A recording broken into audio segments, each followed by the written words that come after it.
As we inch closer to Nintendo officially revealing their next-gen hardware and finally showing us what all the features are within this console, there are some behind-the-scenes data that you can go around and find online that could be pointing us to a lot of the enhancements we should expect from this next-gen console. We've already talked about things like an 8-inch LCD display. Yes, LCD will technically be a downgrade from the OLED, but that is the claim. Of course, we don't know if there was any last-minute changes for sure from Nintendo until they do launch this thing, but we know it's going to have a larger display either way. There's been reports of 12 gigabytes of RAM. We also have things like the T239 processor, DLSS support, and all types of different levers that Nintendo will pull to make this thing essentially the best possible performing handheld in its respective price range within the market, and making it future-proof as long as possible to run a lot of the third-party games that we're going to see coming out. But the big tech upgrade and discovery we are talking about today actually doesn't have to do with visual performance or processing power or anything like that.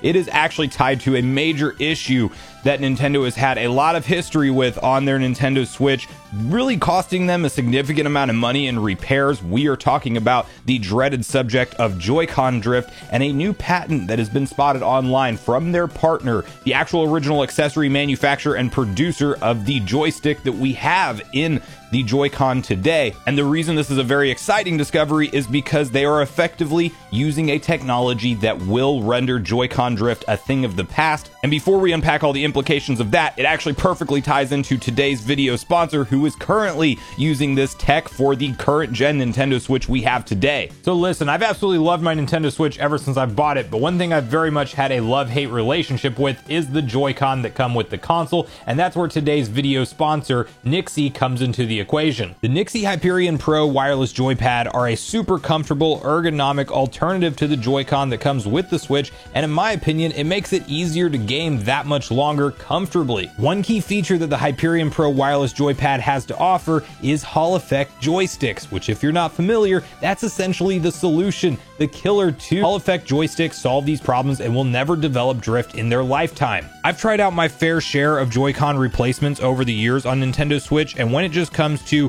the controller design and just how comfortable it feels in your hand, I am very happy with these controllers. Whether you were playing in handheld mode and having them directly attached to your Switch Joy-Con rails, or if you prefer to use them as the wireless controller, it has you covered both ways. It features breathing RGB light and 3 different modes for a really cool aesthetic. It has all your standard features you'd expect, like your screenshot function, wake up your console, 6-axis gyroscope motion sensing, and some really cool customizable settings such as the adjustable vibration function and adjustable turbo function. And if you want to check these out now, I have Nixie's web store linked in my pinned comment and description down below, and it's a great time because Nixie is celebrating their 3rd anniversary, and with that comes a special sale and discounts where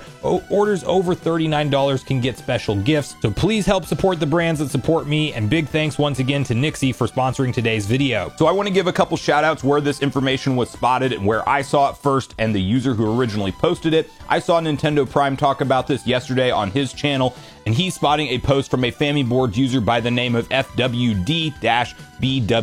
and the current post, which outlines the following, reads: "This thread has looked at some analog stick related patents from Nintendo in the past. As we know, however, Nintendo patents that aren't already released products are mainly R&D work, seldom commercialized. So I decided to look at patents from Hosiden, Nintendo's manufacturing partner, and found some interesting publications in 2022, published in 2023, granted in 2023 and 2024, that cover a accuracy improvement, height reduction, and C push-in support for a magnetic input stick." And they then cite multiple patents that you can kind of see on screen and see some of the technology in terms of how these are actually working together. But the long and short of this information, ladies and gentlemen, is that yes, Hall Effect or Hall Sensing joysticks is what we should potentially expect to be in Nintendo's next-gen console with their on-system Joy-Con controllers, which is a huge win because this is effectively killing Joy-Con drift, which has plagued so many Nintendo Switch users, and it's just going to be a big upgrade for the longevity of the controller and not having to have that dreaded thing happen one day where your stick is drifting all of a sudden, you can't get it to stop, and now you have to go through a warranty claim process with Nintendo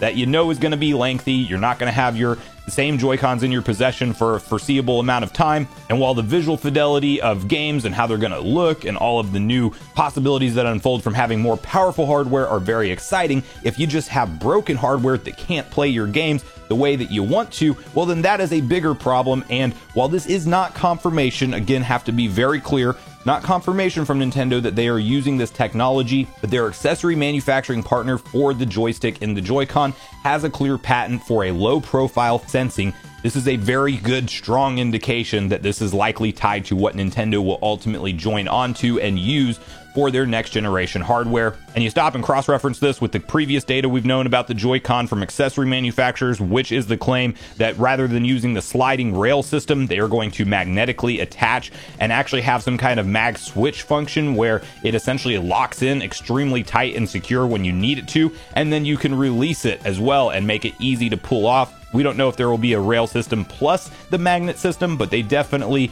are claimed to be held to the console via magnets. And now we're talking about Hall sensing sticks included in the same controller, which would be Nintendo kind of leading the charge with this tech, because currently Sony and Microsoft, while they're not as known for stick drift as Nintendo has been with the Joy-Con, they have their own issues and they do not currently use Hall sensing joysticks. So maybe this is kind of a trend-setting move for Nintendo. Everybody will get on board from here. Other than the third-party accessory manufacturers, we haven't seen a lot of Hall sensing joysticks, and Nintendo using this in their own first-party controllers would obviously be a huge win. And I'm just hopeful that not only the Joy-Con support it, but also whatever kind of Pro controller we see Nintendo release for this next-gen console. That's one thing you're going to have to budget for. If we believe the price point may be around $400, you're probably going to want to get a next-generation Pro controller as well, which will probably set you back another $70. Then you got some games sitting on the shelves that you're going to want to pick up. It definitely becomes a pretty big investment very fast, but we do also have reports that the current Joy-Con and the current controllers will work wirelessly as they do with your current Switch, so that's going to be nice, especially for multiplayer games. You don't have to go buy